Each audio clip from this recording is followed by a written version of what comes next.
And we welcome you to this episode of the Marine Layer podcast, part of the Just Baseball Podcast Network, recording on Wednesday evening, July 9th. I don't think we're going to spend that much time talking about this Yankees series, but the Mariners pitching staff has really struggled in these first two games, Lyle. So let me throw a number at you. I want to get your reaction to these numbers. On the road this season, the Mariners are the fifth best offense in baseball. That sounds pretty good, right? It does. At home, the Mariners have the seventh best pitching staff in all of baseball. That also sounds pretty good. You're stirring people up. You're getting people all teed up for... It's only half your games, isn't it? Yeah, there has to be a ball that drops, and the ball that drops is with the Mariners having the fifth best offense in the league on the road. They are also now 22nd in ERA. Actually, this is without updating for Wednesday's game, in which they gave up 9 more runs. And at home, in which they're seventh in ERA, they're 24th in runs scored. That's not a really ideal combo. Like, they find the positives when the situation is advantageous, but then their other strength in their other situation drops off. It's like, you've seen the GIF online, right? Where it's like Mariners trying to win games, where it's like it's the three buttons you push. It's pitching, offense, like pitching, like starting pitching, offense, bullpen, and then you press. Only 2 of the buttons can be pressed at a time. You press the offense button, one of the bullpen or the starting rotation goes off, etc., etc. That's kind of what it feels like. That was a long-winded way to describe a GIF. Well, it didn't resonate with you right away. If you just said yes, I would have stopped talking. Maybe there's people listening that got it right away. Anyway, yeah, that's not ideal. You're going to pitch well at home and not hit well at home, and then you're going to hit well on the road and not pitch well on the road. That doesn't exactly equate to a bunch of wins, and right now for the Mariners, it's not. And this is where we're back on the swing of vibes good, vibes bad. Vibes are pretty good after the Pirates series. I really liked watching them shut out the Pirates for 3 games in a row. And by the way, I didn't even notice, they jumped their season ERA as a team up like 7 spots over the course of one homestand, and now it's regressing back after the Yankees series. Are you shocked? The Pirates lineup is a legit atrocity, and the Yankees are a real offense. I'm not, but everyone's guaranteed to play the Pirates at least once, right? Everyone gets to play them. Yeah, you know what, man? It comes down to this. And again, we're not going to spend much time on the Yankee series. We can wrap this up here in a second. But it comes down to this. We've talked about this series of games and the stretch of games that they're going to have in the month of July. Now they're 2 games into it as we're sitting here recording it. And there's a lot of time left in the month. But through 2 games, I think our fears about this stretch are being realized. Through 2 games. Obviously, it can turn around, but I do not feel great about the remainder of this Yankee series. I do not feel great about going to Detroit, and I do not feel great about playing the Astros and the Brewers. So, we'll see. I hope they surprise us. But again, tough stretch of games. Yeah, it is a very tough stretch of games. 4 games before the All-Star break. This feels like a good time to bring up this subject. We're a little bit past the halfway point of the season. People have been asking us about this. We talked about him a little bit on Sunday when the All-Stars were announced, and it's been a really hot-button topic. Timely, again, for the second consecutive year, that you and I have to sit here, despite all the other things going on with this team, sit here and talk about Julio's performance this season. Because, again, while there were some things earlier on the season that he was doing different, he was able to remain productive, and we didn't have as much of a problem with it, and it's not an issue. And there are other issues on this team that we can sit here and talk about. Since June 15th, Julio Rodriguez has been really struggling. It's dropped his season offensive statistics to about a league average level, and people have been getting very frustrated with what they're seeing with Julio Rodriguez.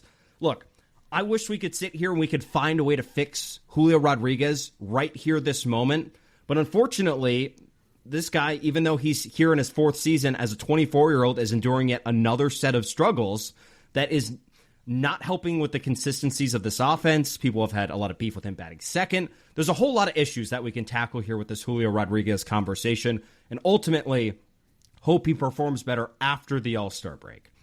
Where would you like to go with this first? Let me just start here. And you alluded to it briefly there. But this is essentially not just the second year in a row we're talking about Julio Rodriguez and his production or lack thereof, but it's right at the same time of the year. Last year on about July 1st, we had to sit here and do an episode. We spent a whole hour on it. There were no other topics discussed on the episode. We spent an hour on Julio Rodriguez alone because we hadn't really talked about him at length yet, hadn't gone through his struggles. And what we came to the conclusion of back then, if you want a 5-second summary of an hour podcast, is this just isn't a superstar player. He's a good player. He's just not a superstar. And he's not the guy that he was tabbed to be back when he was a rookie and back when he was a prospect and people had certain expectations of him. Anyway, I don't think there's much more to rehash there, right? Because through a year, not much has changed. No, I think I was not planning on having that discussion today. No. So anyway, I'm just giving people the context. Good player, not a superstar. I like to look at, when we were talking about our season preview, right? And I said something that could not happen this season, like what happened with Julio Rodriguez last year. I'm sitting here and looking at the August 2024 trade deadline with Julio Rodriguez. When the Mariners went out and they got Randy Arozarena, they got Justin Turner, and they got Jimmy Garcia. And they went out and they upgraded their offense. And I'm sitting here and looking at Julio's stats on the season in that 2024 year. He finished the season really hot in August and September. But through those first 4 months of the season, I'm staring right now, Lyle, at a 104 WRC plus for Julio Rodriguez at the trade deadline in the 2024 season. So we sat here on this podcast while previewing outfielders and talking about this team and what they need to do to be successful this season and said, you just can't get to the trade deadline again and have those same stats. I'm worried at this point, if stuff doesn't turn around in a couple of weeks, that we're looking at not only the same, it could be a little bit worse if he can't find a way to break out of his slump. I will say this Yankee series has helped him a little bit. He has got the ball in the air a couple times. He's pulled the ball in the air a couple times. He's hit the ball hard a couple of times. It has done a little bit of work for him, which is nice. And it is better than what he'd been doing before. Great. But we need to see more of it, and we need to see a little bit more, a little more consistent basis of it, especially if the Mariners are going to continue to hit him in the number 2 hole, which they've stayed loyal with. Right? They said they want to keep one lineup and roll it out there and be very consistent with it. That's fine. But if Julio's running out the 55 WRC plus he's put out the last month, essentially, then it just makes it a lot harder, and it makes it harder on you to score runs that way. And that's the name of the game, right? You got to go out there and you got to score. You have to. I'm trying to think where I even want to go off that, based off everything you just outlined here. I'll go here. One, you're absolutely right that they need more from Julio getting to the trade deadline because you need to have more of an established offense. You need to know what exactly your offense is when you are going to upgrade at the deadline. Not that you're replacing Julio by any means. You're not. He's going to be your center fielder this year and the next and the next and the next for the next 10 years. You know that. It's just more about when you look at the team's overall ceiling and where they can get to, you would like to have a little more clarity on who this offense is. And for fans, I get why it's frustrating that we're nearly 4 months into the season and we either A, don't have an identity of the offense, or B, we do and people don't want to come to terms with what it is and that it's just not good enough. And a lot of that has to do with Julio. What? What's the offense is Cal Raleigh. Oh, well, yeah, it's essentially one guy, and for the last 2 weeks, it's been Randy Arozarena. Yeah, that's right. And that's not enough. It just isn't. Especially when fans got told at the start of the offseason at the end of the offseason that there were no holes to fill. So it's funny. Julio, when you talk about the numbers being right around the same league average mark as we enter the trade deadline, it's funny. He is like every day for the last few days had that WRC plus floating right at the 100 mark. And it looks like it might fall under, and it looks like he might have an 0 for 4 day where he drops under 100, and then he always saves it. Each of the last few days, he has managed to get one hit where it keeps that WRC plus just over 100. I'm not saying that that's what people's expectations should be. It shouldn't. I just thought that was a little bit of a funny trend that every day it's like it's right at 100, it's right at 101, and then he saves it. I want to give people at least a brief 411 on why we think he's struggling. What is the reason that Julio Rodriguez has plummeted to the place he is right now? I don't think I have all the answers. I don't think I'm technical enough while watching mechanics of a swing and watching an approach that I think some others would be a little bit better at when it comes to diagnosing exactly what's wrong. But it doesn't take a mastermind of mechanics to see that, for the past couple of years, Julio's really struggled to be on time all around the strike zone, especially on the inner half of the plate. That has been a spot that he's struggled with. If you go look on Savant, you can go look at, his ground ball rate by box, by square on the by square in the strike zone and the 9 quadrant of the strike zone. And it highlights a story of that. It seems like almost every place has seen a significant uptick in hitting balls on the ground than there had been in past years. Now, I will say this. This also with his offensive game. So he's hitting the ball on the ground about half the time, which is not good. It's not a ideal way to be successful offensively. But we've talked here on this episode, not on this episode, but on this podcast, that it is possible to be successful hitting the ball on the ground a lot. It's just Julio's not doing all the other things that is required of you to be super successful while hitting the ball on the ground a lot. I have one example for you, and his lookalike happens to co-host this podcast with me. Christian Yelich leads all of baseball this year in ground ball rate. It's nearly at 60% now. Could you imagine Julio with a 60% ground ball rate? That'd be kind of crazy. What Christian Yelich does, he has his walks. He has a home run to fly ball rate of 30%. So when he's hitting the ball in the air, it's getting hit over the fence a third of the time. That helps make up for some production as well. And he does not pop up on the infield. Did you think I was going to say that? Julio's popping up on the infield over 10% of the time. That's not a good number. If 10% of your plate appearances or 10% of your contact ends up with you popping out on the infield, 2 thumbs down. It's an instant out. It's as bad as a strikeout. Am I clear enough? You are very clear. You've got 2 thumbs down. Watch on the YouTube to see what I'm doing. 2 thumbs are down. Honestly, if you want transparency, I'm a little distracted all of a sudden. Do you still think my lookalike is Christian Yelich? Because I get more Aaron Judge these days than Christian Yelich. I see the Judge, too. Maybe when your hair was longer. That it was more Yelich back then? Because Yelich has longer hair than Judge does. Judge has your same haircut. Okay, I can see that. The big difference between you and Aaron Judge is that you have personality. Well, I try. Yeah, have you ever heard Aaron Judge get super animated about, a million different things regarding the Seattle Mariners and scream about it on social media? I don't think so. Have you ever heard Aaron Judge do an interview? Yeah, it's not great. Yeah, exactly. Well, I try. I'm for the people. If you want to be for the people, Aaron Judge, you can hit me up. I'll give you some tips. I'm more than happy to give you some tips. Anyway, yeah, you can't pop up on the infield that often. You have got to take those pop-ups and square them up and pull them. That's, again, it's not enough to be just shocker. It's a blanketed obvious statement. It's not enough to pop it up on the infield. But yeah, Julio's squared up percentage on Savant, for example, 16%. And when 10% of the balls are being popped up on the infield, that would check out. And on top of that, if you look at his quality of contact, at least when he struggled last year, his quality of contact was still extremely high. He still was making very good contact. This is the first season of his career he has had below average quality of contact, which is not great. It's when you compile all of these things, right, that he's not being efficient with his fly balls and hitting home runs, that he's not pulling the ball in the air, by the way, which he is in the bottom of baseball in terms of doing, which is the ideal contact profile.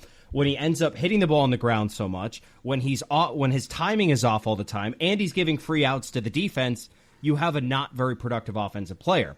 And what Julio's stamped this season on is being ultra aggressive, which can work for some guys. Corey Seager is one of the most aggressive guys in baseball, and it works out for him. Julio's swinging at a ton of first pitches, and sometimes it works.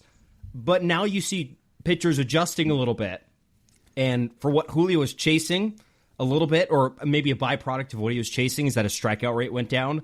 His strikeout rate since June 15th is almost 30%, while walking only 4% of the time, because he's not seeing enough pitches to walk, but he's still chasing a lot to swing and miss, which has led to the high strikeout rate. And when your chase and whiff percentages aren't going to increase, and your quality of contact's not good, there are just a lot of places to get you out.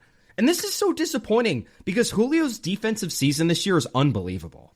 He's been so good out in the outfield. I'll still sit here today and make a case that he could be an all-star based off his defense and his base running alone. And I think I could be squarely fair. I think it'd be very fair in terms of the voters and making my case that he deserves to make it based off of that alone. Because there's not a lot of guys that can do what Julio Rodriguez does. But man, it is frustrating to watch him hit.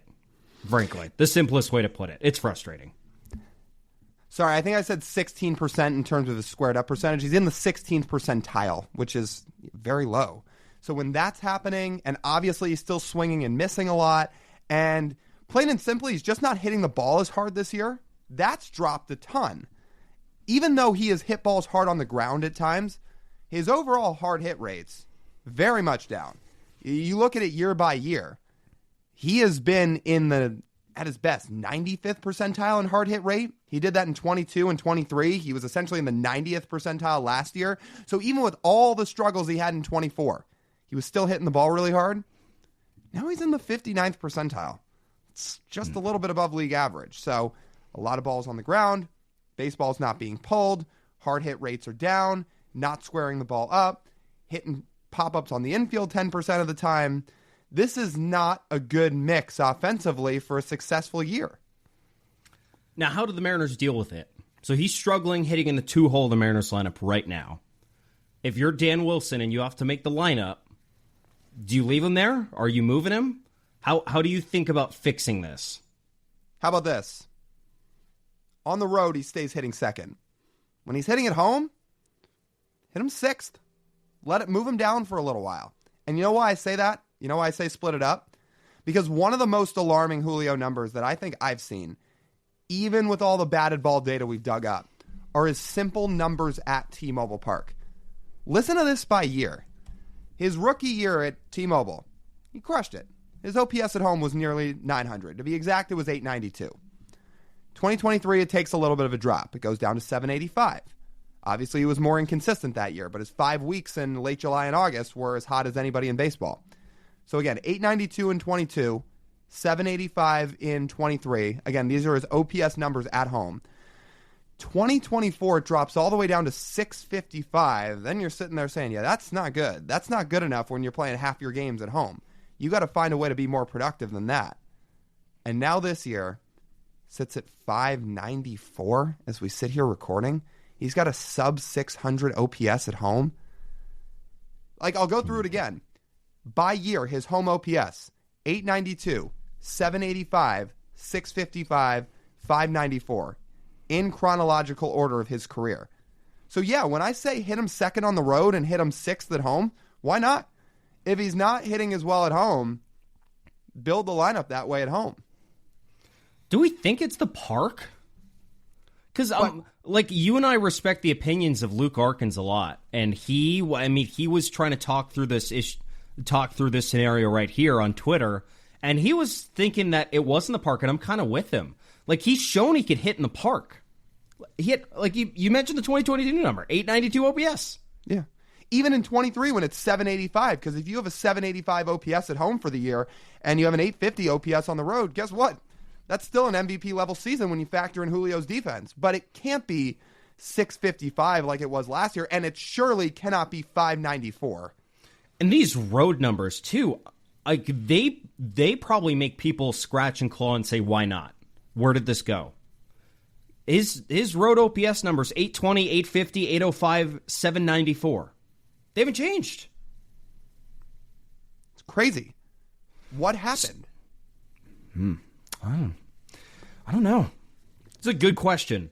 It could be a tiny bit the ballpark, but again, when the ballpark hasn't changed. No, and when the first 2 years he didn't have issues with this, it doesn't make a lot of sense. No. If anything, you would think more time in that park would help him. You would think. Here's my thought on the lineup situation. I would not move him down.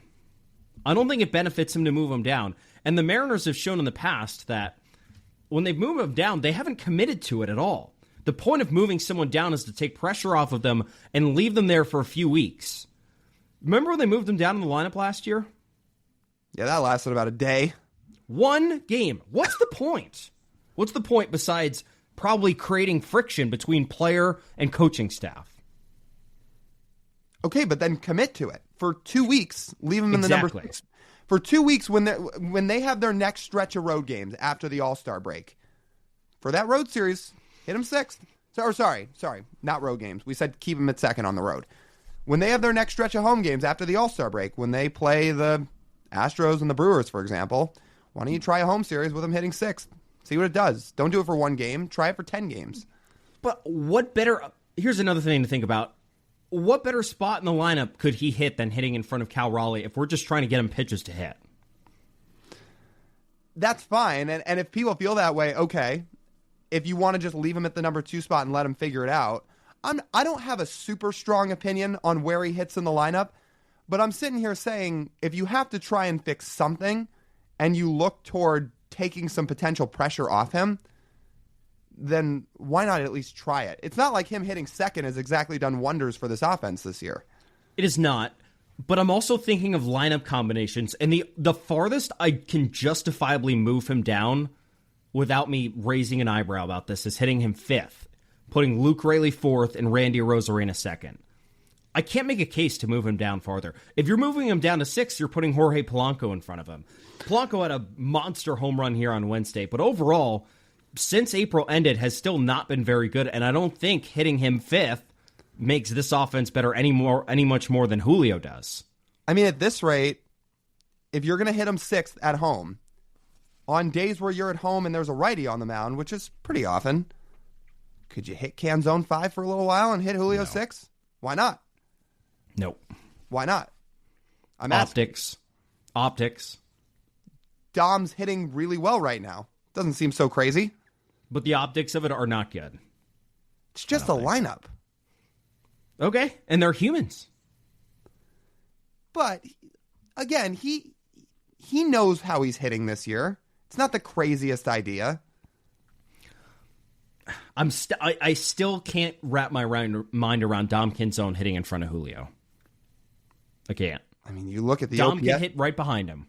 That's fine. I mean, you look at the OPS numbers. Again, I know it's a really small sample for Canzone, and he's going to have more to prove as time goes on. But for the time being, what's the crazy thing about riding a hot hand? By the way, if you don't like the Canzone idea, Jorge Polanco over the last few weeks has actually hit a lot better. You could hit him 5th. I don't know if I like that idea. I'd still put Julio 5th. I mean, okay, 5th versus 6th, you're just arguing semantics, I guess. It's fine. But I still wouldn't move him down from 2nd. I like Randy right where he is. Could you hit Raley 2nd? But then you go left, potentially. Well, Cal's a switch hitter. Well, Cal will switch, yeah. But then left at the top. Nah. And then if you put Cole Young 8, Williamson 9, you break it up a little bit. Then again, you're still finding lefty pockets when teams deploy their bullpens, so maybe that's not a great idea. I would rather the opponent pitcher have to throw Julio a strike as Cal's coming up behind him. And that's how he's going to get the pitchers to pull and hit him over the fence. But hasn't that been the strategy for months now? But it's better than the alternative. Unless you hit Randy 2nd. But then no one's protecting Julio. I'm just trying to think of some benefit, something that will be beneficial for him. I don't think it's that crazy to have the idea of... Again, I don't really have a strong opinion on this, but just to play devil's advocate to what you're saying, I don't think it's that crazy to go JP, Randy, Cal, Raley, Polanco, Julio, or even the idea of Canzone. If you don't want to mess with Canzone and you want to leave him in the 7-8 area, fine. But I don't think hitting Raley 5th is crazy. Well, we'll see what they do. I would be totally fine if they just leave him in the 2-hole. Because he's going to have to figure it out regardless, and if he's going to continue struggling, it's going to be a hole in the lineup no matter where he hits. And they need more offense all around the lineup outside of Cal's spot if they're going to score more runs. So it's not just a Julio thing that they're not scoring runs. It would help a lot, but it's not just him. So I'd say that's the lineup question I have.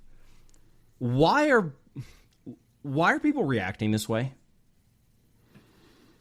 I think there's a couple different reasons. Do you want me to go first on this, or do you have a strong opinion on this? Why do I think people are frustrated with Julio? I think it's two things. I think when you look at someone's offensive statistics deteriorate for 4 straight seasons, even if they're a 24-year-old, you sit there and you get frustrated. Because we made the same argument last year. You see what you can have. Like, you've been shown the golden ticket. You've been shown, and the golden ticket is slipping away from you at this point, it feels like, as a fan. You get the golden ticket and a 21-year-old future MVP Julio Rodriguez, and then you see it take 10% off his offensive production, then 10% more off his offensive production, and then 10% more off his offensive production this season. And you're like, wait, if you just hit like you did as a rookie, you'd win the MVP.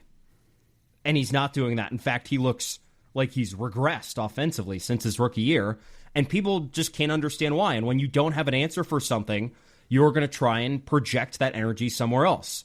And that energy goes towards Julio Rodriguez's struggles. I also think it's because the Mariners just frankly aren't winning enough games. If they were in first place, no one's complaining this much. If they're sitting in first place over the Houston Astros, no one is being like, no one is sending us DMs that Julio should go down to the minors or that they should trade him. Like, what ridiculous things. It's where you're going to project your frustrations for the team onto Julio Rodriguez, I think. And I think you have something similar to say about that. But mine just simply comes down to wins and losses, and when they don't win enough games, trying to find someone to blame for it. I think the contract plays into it, too. I think the fact that he signed Definitely. a lucrative deal. You made the comparison before we hit record to essentially signing a big free agent, where he wasn't a free agent, but you give him free agent type money and you're expecting moving forward, you're getting the bang for your buck. And while you're getting it defensively and on the bases by every stretch, at the plate you're not. And I think that has people frustrated too. Like we weren't in the Rangers fan base the year after Marcus Semien signed. We really wanted him in Seattle. Would have been the perfect fit. You remember how bad he was, though, at the start of that contract. He was atrocious. He was like one of the worst hitters in all of baseball for the first. Yeah, for the first half of the season. But, we're looking at the first half of Julio's season this year. And could you imagine what the reaction was for Semien in that case?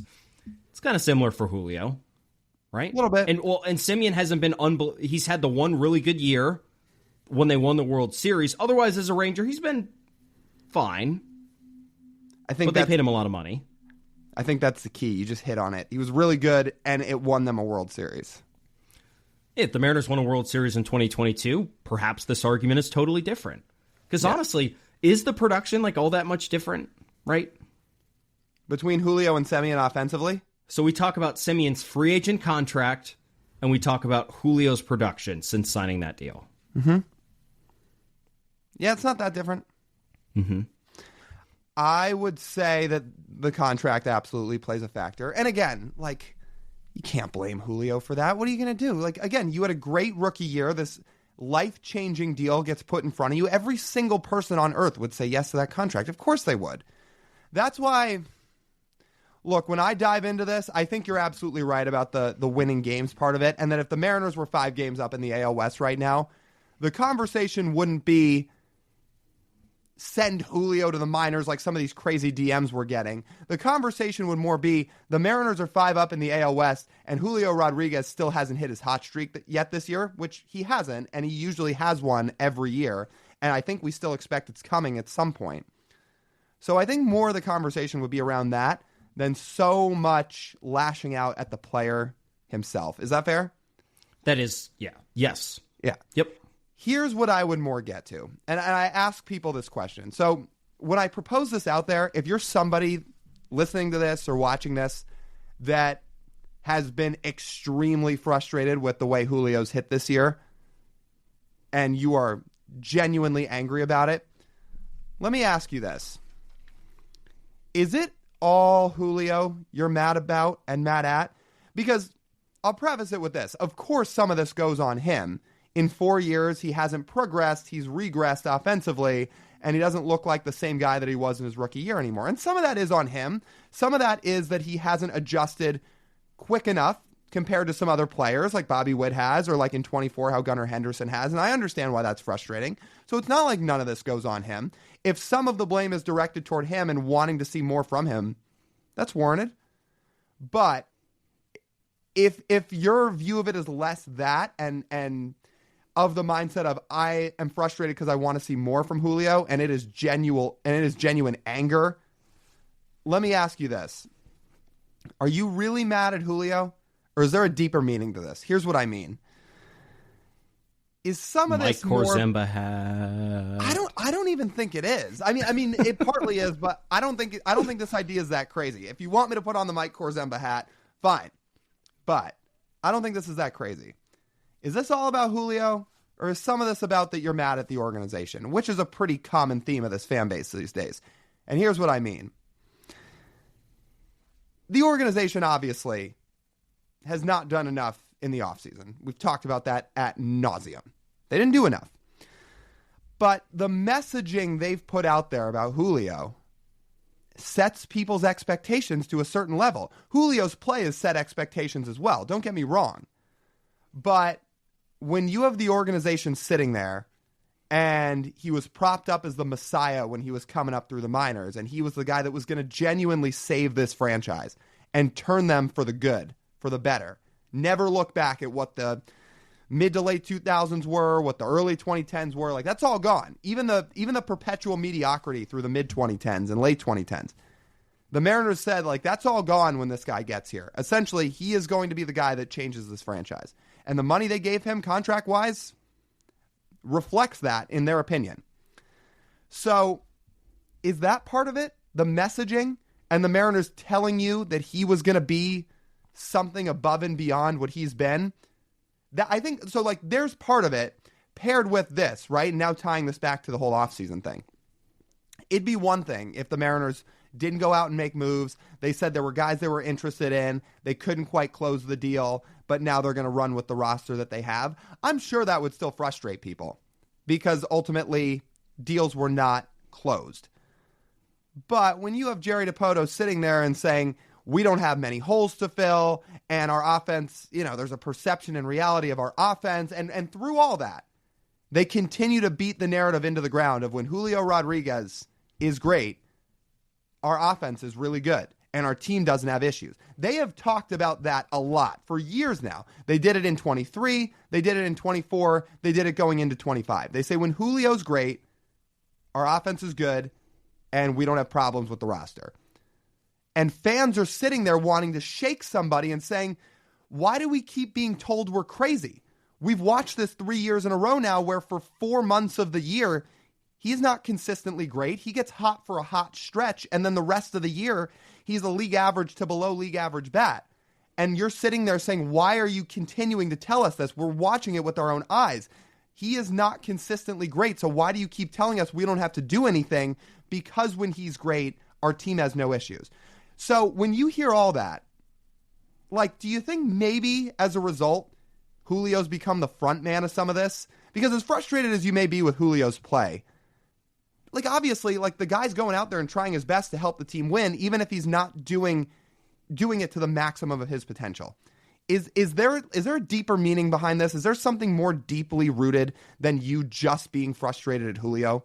Because if I had to guess, somewhere deep down, whether fans realize it or not, there's something about all the messaging of Julio Rodriguez that's rubbed them the wrong way too. That has nothing to do with Julio the player. Was the org not supposed to message him that way? I more mean if they look, you're not supposed to. They're not going to talk down on a player. That's not what I mean. But you can. I mean, exactly. But what I more mean is if you're talking about your roster and you say, look, Julio is one of the best defensive center fielders in the game. He accumulates significant value every year from the overall package that he brings. And that's pretty generic. Again, that factors in defense, that factors in speed. And you say he is going to be a contributing piece of our roster for a long time. Like, if that's what you're saying about Julio, there's nothing wrong with that. That's factual. But when you're not giving someone $209 million to say that. No, you're not. Mm-mm. So the contract plays the factor. And then again, when you say, well, we know he can be great, and when he's great, our roster is really good, and because of that, we don't have to do anything else. Again, I think it drives fans insane. It's like, again, the shaking people awake thing, saying like, why are you telling us this? We're watching. And every year, it's like for 3 years now, it's the same thing over and over, where for the majority of the season, Julio is not the player offensively that you're talking him up to be. But they message him differently than what the actual on-field offensive play has resulted in. Well, they're going to keep saying that because they invested the money in it, and if they don't say that, then they admit they were wrong, and they can't do that. But like, why can't they just change their messaging a little bit? Because he has a $209 million contract. That's fine, and his contract is not a bad contract by any means. When you factor in everything he does defensively and on the base paths, he is worth that contract. I am just saying, why can't you talk about him as this premier defensive center fielder that is a high value accumulator, but you don't have to like blow his offensive potential. I mean, sorry, he obviously has great offensive potential, but you don't have to like go crazy with the statements you make about him and say, again, we don't have to do anything because when he's great, our team's really good. They might change their tone now because of Cal. Certainly helps. I do think it really, Lyle, because you were like diving into specifics there. All of what you just said comes back to them not winning enough games. Yeah. Remember we talked about DeMarcus Simeon. They won a World Series, so no one cares. Right. So doesn't matter what the offseason's like. Doesn't matter like in what kind of stretches we're talking about with Julio. Doesn't matter how good is on defense. Doesn't matter about the incentives in his contract and how much he gets up to. It matters how much you win games. Yes or no. Are you winning enough games? Yes. Everyone's happy. No. Need to find a way to be mad about not winning enough games. And the guy they spent the most money on this roster is the one who gets the blame. And again, some of this is on him. He just has to play better. He just has to hit better. I'm just saying the animosity's gotten so crazy at this point that I just have a hard time believing this is 100% all about the player himself and nothing else. I think there's a deeper rooted meaning behind all of this crazy anger in the fan base because it's gotten really crazy. You can talk about the processes of all of it because it's like, okay, maybe your process of giving him $209 million was wrong. You might have paid the wrong guy. Or it's like, we can't go make our roster better, which, by the way, Julio would still be under contract this year and would for 2 more years if they had not given him that big contract. And they could have gone out and they could have signed someone else and made the roster better. I don't know about paying the wrong guy more than potentially paying him too early. Or paying him too much. Sure. Again, like the value's fine, you're right. But if they knew in year 4 he was going to be a defensive first center fielder, he's not getting $209 million. No. And again, the combine views for Julio, I think I mentioned it once to Hembo. I've been a little hesitant to use it on the podcast at this point. But you and I have talked about it plenty off the air. And this is who I view Julio as at this point, if you want to make a player comp. I haven't done it a ton, but I'll put it out there for people. I think Julio at this point is essentially Adam Jones with better defense. I think that's who he is as a player. He's Adam Jones with better defense. And that's not a knock on Julio Rodriguez. That's saying you're a player that's going to play great defense, you're a really good athlete, you're going to provide value to the team, and you're going to make a few all-star games in your career. But you're just not in this inner circle of one of the game's 5 to 7 best players that we thought you may be during your first season. That just might not be who he is. If he is Adam Jones with really good defense for the next decade, he is a very, very high contributing player to the roster every year. He is one of the best players on the roster every year. Some years he'll be the best player. But I think if people could accept that that's what he is, and it's hard to let go of what you've seen with your own eyes. But if people could just shift their perspective of him a little bit and say, this is who we're going to view him as moving forward. We're not going to view him as the guy who he was in his rookie year. I think people would have an easier time digesting Julio Rodriguez's game. But people are still really hanging on to what they saw in 22. So if any of you guys listening have any comments on this, please feel free to send us a DM, leave us a comment, send us an email. There's a lot of layers to this Julio Rodriguez discussion that I don't think we can get all into today, but it is always a good discussion to talk about. And look, In summary, for the final 2.5 months of the season, I want Julio Rodriguez to crush it and this team to go make the playoffs, because it'll be a big help if he does do that, and he's shown that he could do it in the past. So again, hit us up with your thoughts on Julio. I think we really appreciate it. Lyle, let's get to this mailbag. We have a lot of mailbag questions to get to. So let's start on Patreon. And Corey sends us a question on Patreon, and Corey's message is about Ronald Acuña. And he, lists off some of his concerns and the pros and cons of trading for a star that big. So his question is, would you guys empty the farm for a perennial MVP candidate, not naming Acuña specifically, who has over 3 years of control, even if it means giving up many top prospects? Why or why not? All right, yeah, let's see if we can rip through some of these mailbag questions. To Corey's, yes, you would give prospects up for a perennial MVP candidate. And we've talked about it a lot now over the last few shows, especially with all the Acuña discourse that's gone on. But if you have a chance to trade for a perennial MVP candidate with as much control as Acuña has, yeah, you do it every time, because you don't know if all those prospects combined will accumulate, there we go, the value of Ronald Acuña. Ronald Acuña is that guy, and he's not making that much money. Now, if this question was, would you sell the farm for half a year or somebody, that's a different conversation. But when you get 4 chances at a playoff run with Acuña, yeah, you do it. And Corey mentions, do Mariner fans remember former top blue chip prospects that were rated very similarly to some of the guys in the current Mariners organization? Dustin Ackley? Jesus Montero? This one's going to hurt Lyle. Jared Kelenic? Yeah. You can use a pitching example if you want. Taijuan Walker? Taijuan's carved out a good career, but not like a star by any means. That's what I mean. So, for example, if one of these Mariners prospects were to carve out a career offensively like Taijuan Walker had as a pitcher, you're right, that is a good career. You might make an all-star game or two. That's not Ronald Acuña. Just not. No. So in summary, yes, you would do it. And as I keep hammering home, Corey, and I want to make this clear to you, I want to make this clear to all the listeners as well. The Mariners have so many prospects, so many top 100 prospects. And 4 days from now, recording, they will add at least 2 more. That will give them 11 if they don't make a trade before the draft. That's pretty bonkers. I don't know if you can guarantee the 35th pick will be a top 100 guy, but if you want to go off the Mariners' history of drafting, sure, then he will be. There's a chance. Yeah. But exactly, if you're going to take a couple guys in this draft that replenish the farm even more, yeah, and it gives you opportunities to make trades. It could even be next offseason. Look, I hope they make moves at the deadline, but we've talked about the idea of Luis Castillo getting traded once January 1st comes, right, and his no-trade clause goes up. Well, first off, he's having a really good year, so he may up some of his value in a trade. But if you were to package Luis Castillo with a couple of real prospects and you got to haul back, you still have prospects there to replenish. You could get a blue chip level player back if you really attach some high prospects to Luis. And let's say you take Cade Anderson at 3 in a few days here. Well, guess what? Cade Anderson might be in the big leagues by this time next year. So replacing Luis Castillo in the rotation potentially wouldn't take that long.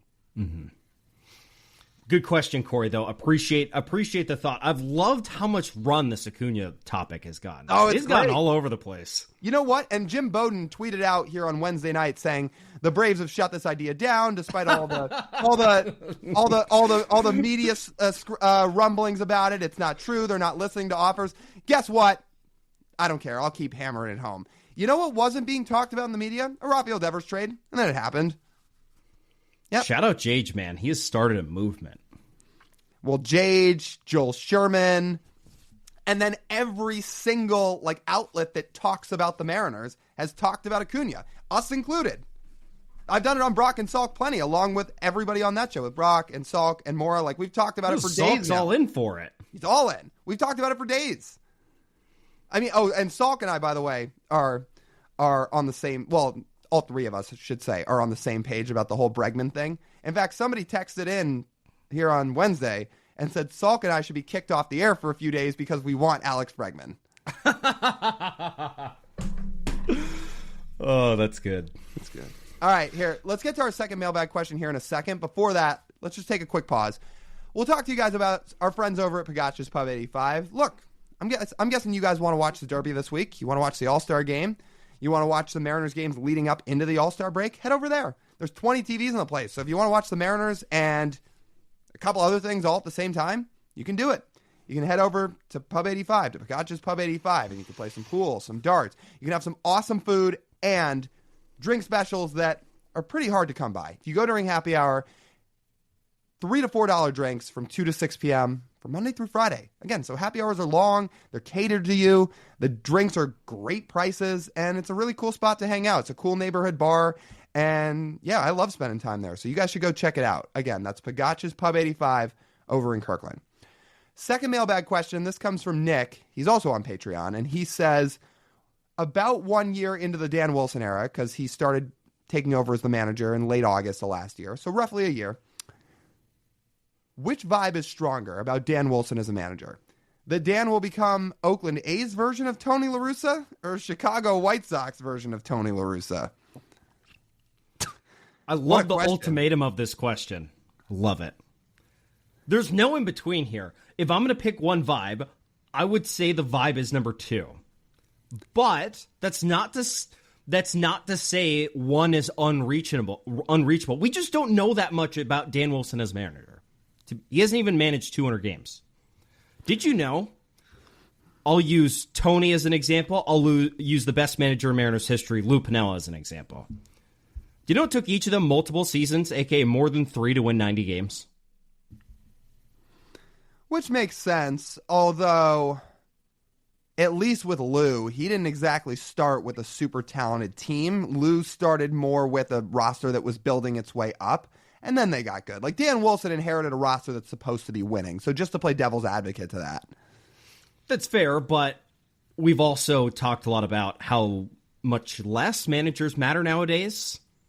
So, right. Like, the decision-making when he gets to game 800 could be a lot better. Now, they need better decision-making in game 200, but if it takes 800 games for the decision-making to iron itself out, and he looks like a seasoned veteran manager, it's not out of the question to say a guy can't get up to that number 1 status. It's hard to match a Hall of Famer, but more in that direction. It's not impossible.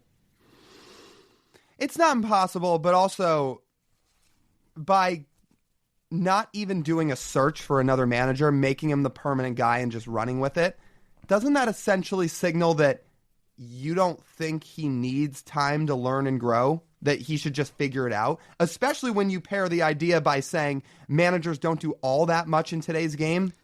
I'm not saying the standard we hold him to because of the situation. I'm just talking about in a vacuum. All right. I'm just saying I think those other things are something to consider. And there's also, you very well know, there's a difference between internal message and external message on this hiring. Well, yeah. Of course there is. The external message was something else. And that's not a Dan Wilson thing. That goes higher than that. There's some smart people in the Mariners organization. Do you really think when they hired Dan Wilson, they said, yeah, he's going to know everything right away? No, but that's what they decided to tell their fans. So exactly. Yeah. Anyway, yes, obviously you don't know who a guy's going to be not even 200 games into his managerial career, but I'm like TJ. If you have to pick one, you pick White Sox Tony La Russa, because again, to be Oakland A's Tony La Russa, you're going to be one of the best managers ever. That's a pretty high standard. Mm-hmm. Before we get to our next mailbag question, I would like to remind people, as Lyle mentioned in the intro, we do have a date for our next live show, Friday, July 18th. It will be after the first game, after the All-Star break, after the Astros game. We're going to be at the Hall on Occidental post-game. Should get started, I don't know, 9:30, depending on when people show up, really. Oh, I wouldn't put a time on that, because you don't know if a game's going to go 2 hours or 4 hours. And there's fireworks after that game, by the way. Oh, good. I don't know if you knew that. Oh, good. But that means everyone will be in a festive atmosphere, and they want to come drink with us at the Hall in Occidental. It sounds like we'll have a little setup outside. That should be fun. We'll have some people coming in off the street. This will be our first on a game day show, which will be very fun and very exciting. So we'll let you guys know more details when we get informed on that. It's going to be super fun. Hope to have you guys out. If you're there at the game on Friday and you want to come hang out with us, ask us some questions, talk ball, predict some trade deadline stuff. It'll be an awesome, fun time at the Hall on Occidental. Yeah, let me say a couple other things about the live show. Let's roughly call the start time of it 30 minutes after the final out, roughly. We can call it that. You can show up whenever you want because TJ and I, I'm sure, will be there and getting ready to go. But you can show up, like, again, I would roughly estimate it to being 30 minutes-ish after the final out, especially with the fireworks. So we'll say that. Again, we do think it's going to be outside, which should be extremely fun because, again, you could walk right on Occidental, see us just hanging out, and make your way over. We'll be hanging out outside. The weather should be great. It'll be a Friday night. It'll be fun. And I do want to hammer this home since we'll be outside.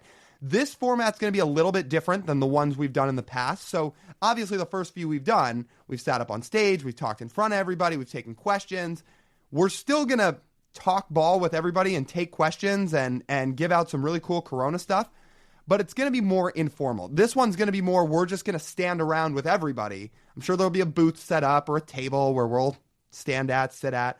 But instead of really like performing, I guess, we'll just hang out with everybody, talk baseball and talk Mariners. And like you said, throw out your trade deadline ideas with us and have some drinks with us. It'll be cool. Just be like hanging out at the bar after the game. That's what we'll be doing. Let's get to our next mailbag question. This comes from Michael on Patreon. And Michael's question is, what are some of the strategies that a home run derby contestant has used in the past to win the home run derby? What would you recommend to Cal? I mean, I love the idea of hitting from both sides like Adley Rutschman did. And we talked to Cal a little bit about this last week when we were at the park. He was hitting from both sides. And obviously, we don't know exactly what he's going to do during the derby yet. But he was practicing like he plans to hit from both sides.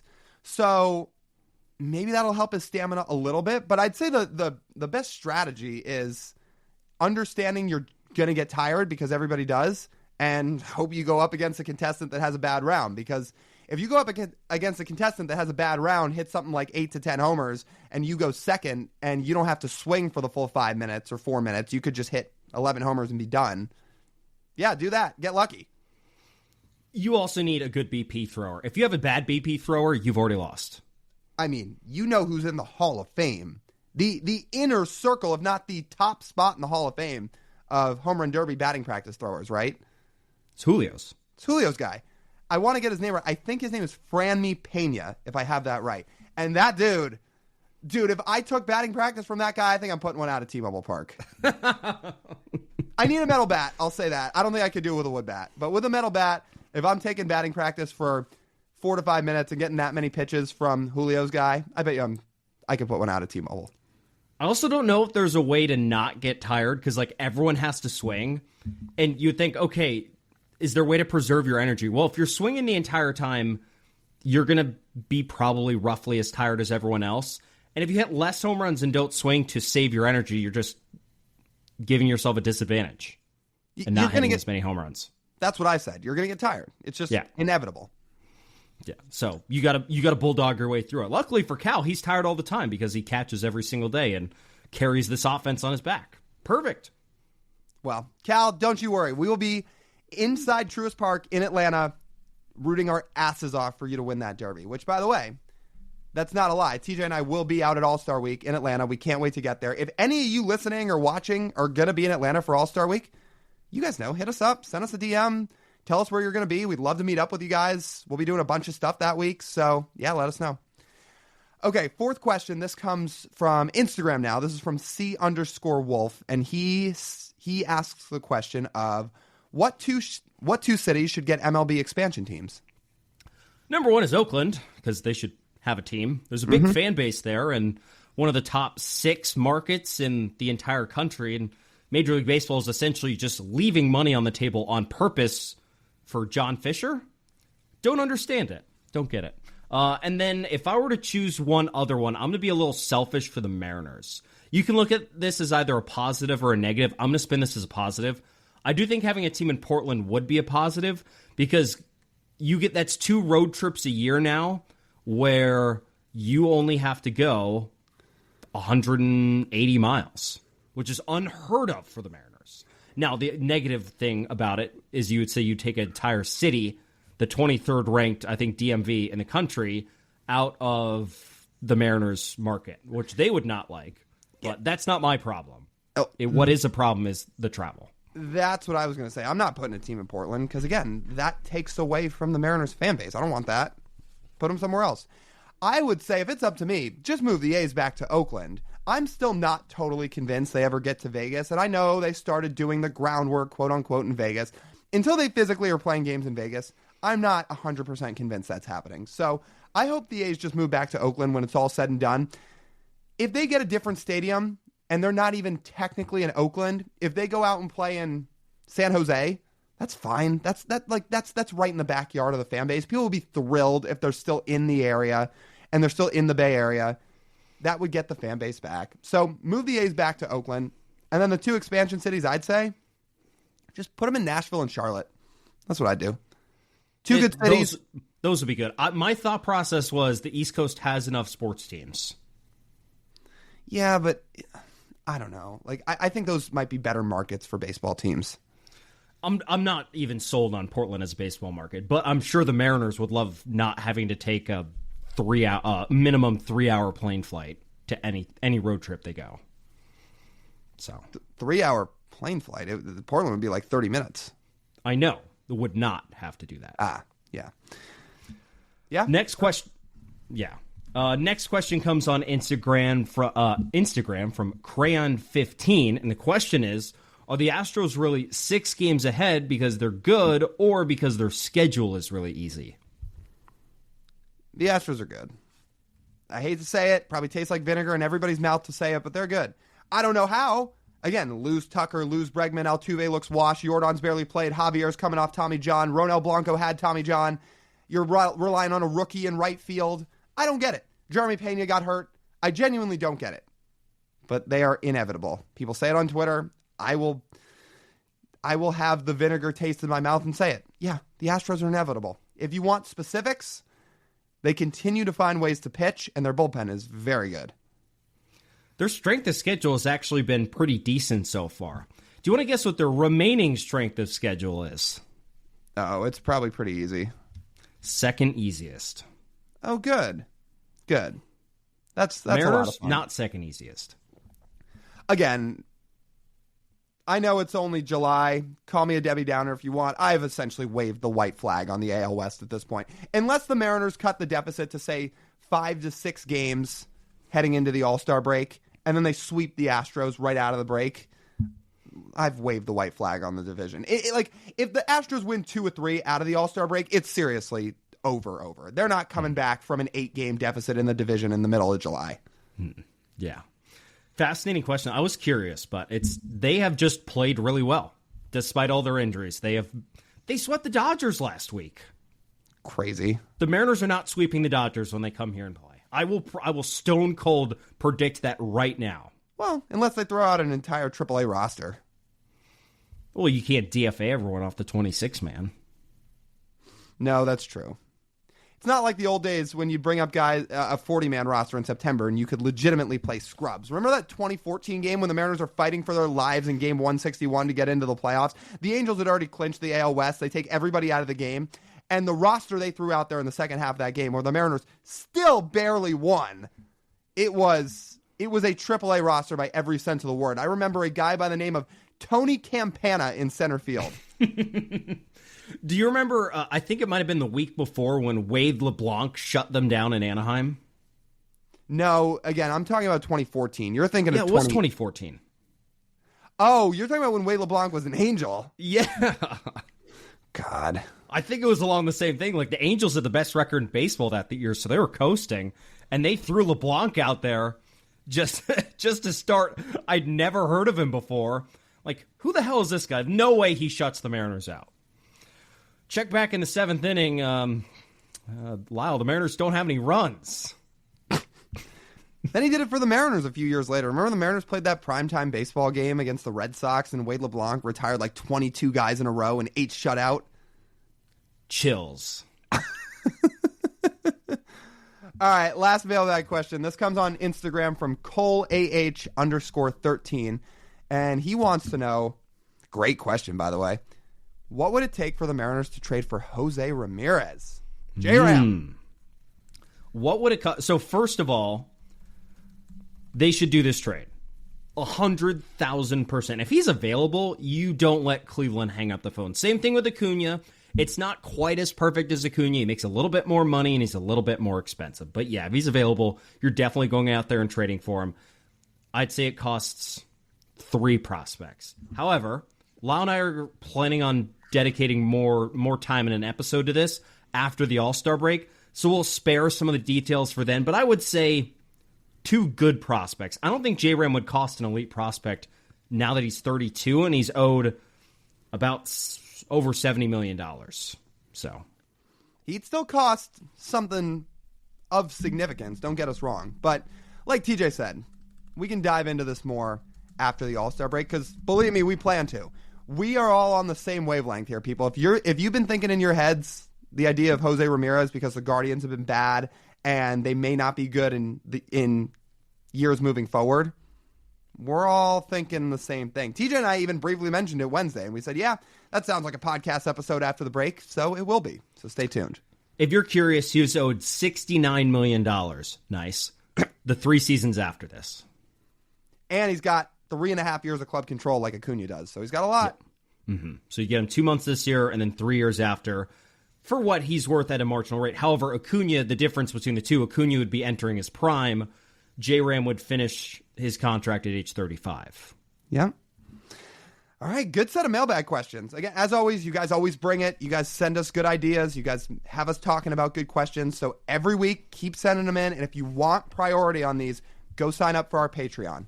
Patreon members get first priority on these mailbag questions every week. So if you want to have that and you're interested in being a Patreon member, we would love to have you. I've been looking forward to this last draft profile.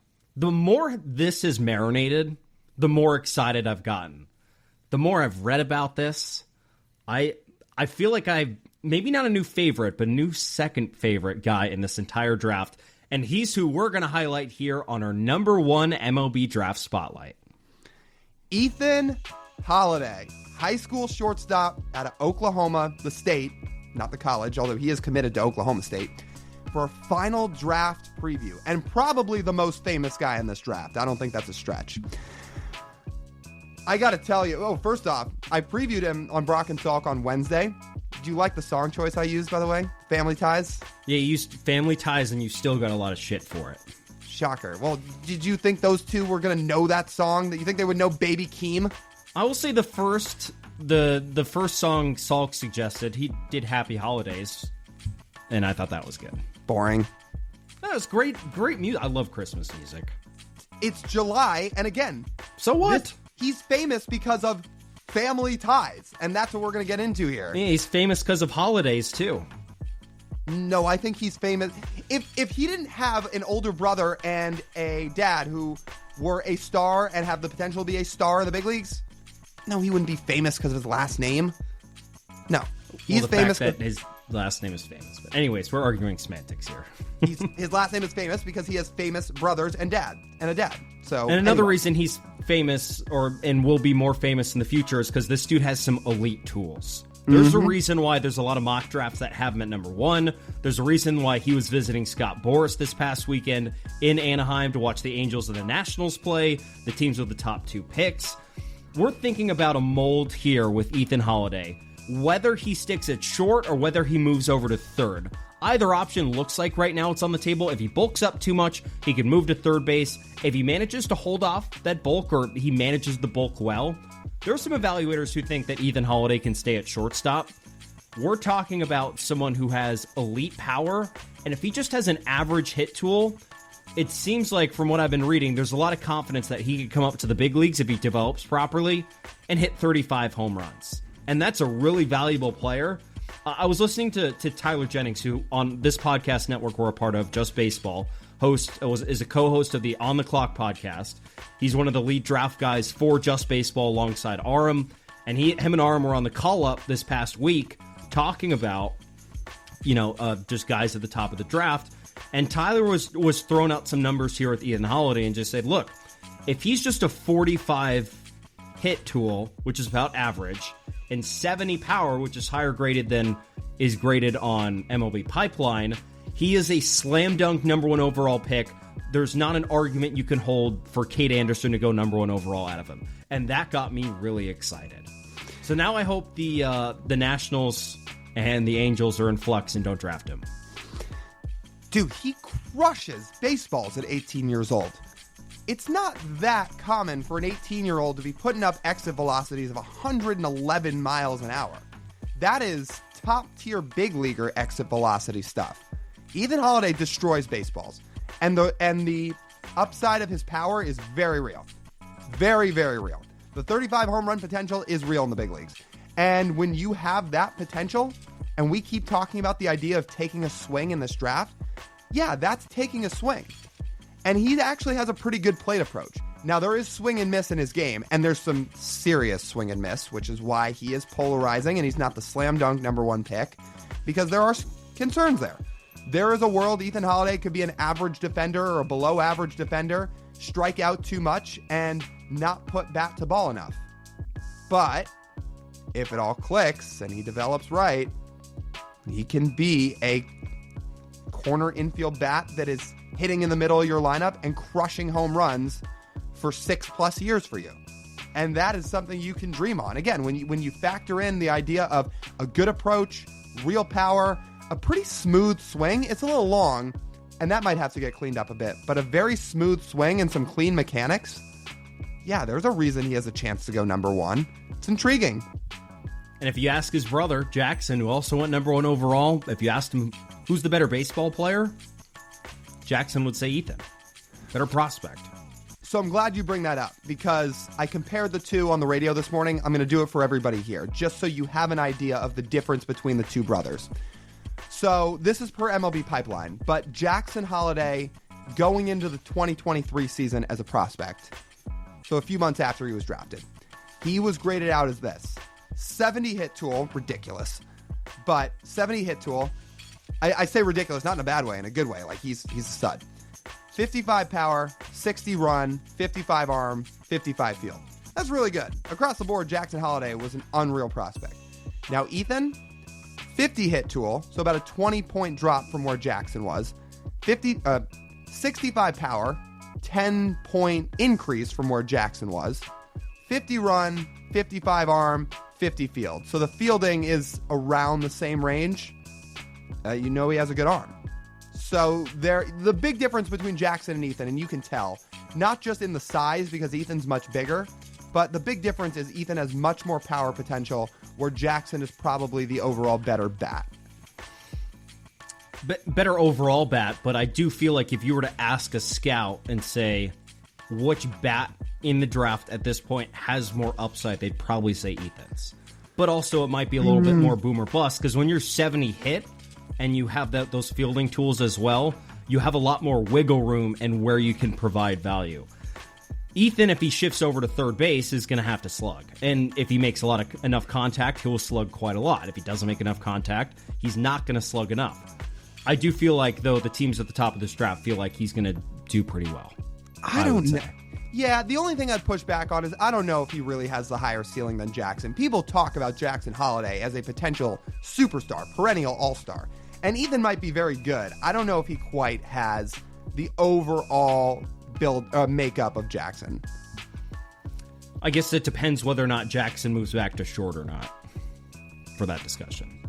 Because, the bat for Jackson's been good. It's been good at the big leagues. He is a little bit farther along than Ethan, but maybe this is something we check back on in 15 years and get a better answer on. Yeah, and Jackson's still so young. I know it's easy to forget because he came up at age 20, but he's 22, and he's starting to really figure it out this year. Anyway, point being, both brothers have the potential to be very, very good. I think we were both torn on this at different times of the draft process and through the spring, where we've ultimately landed, and you think about all the combined tools of Ethan Holliday, I could be very much sold on this pick. And I could be very much sold on the idea that he could be a really, really good big leaguer if it all clicks. Here's the comp I'd use. If you want a player comp, here's the guy I compared him to. When you think about left-handed bat, potential corner infielder that's going to walk because he has a good approach, but is going to have some swing and miss along with some good power, Max Muncy, I feel like that's actually a pretty decent comp. And by the way, I would draft Max Muncy at number 1 if you knew who he was going to be for his career with the Dodgers. When I say Ethan Holliday could be Max Muncy, that is a compliment in every way. Max Muncy has been a 4.5 to 5 WAR third baseman multiple seasons in his career, where he's made multiple All-Star games, he's finished top 10 in MVP voting multiple times, and he's a 30 to 35 home run a year guy who draws a lot of walks. You sacrifice some strikeout with him for everything else because he's a really valuable player. I actually like that comp. And if you want a more Mariners option, the other one that was thrown out there on the radio today was Gino. If you want not a left-handed hitter, but same idea. Third baseman, swing and miss, but a lot of thump in the bat, and clearly value there if you dig into it at the right spot. We saw Gino's 2022 season.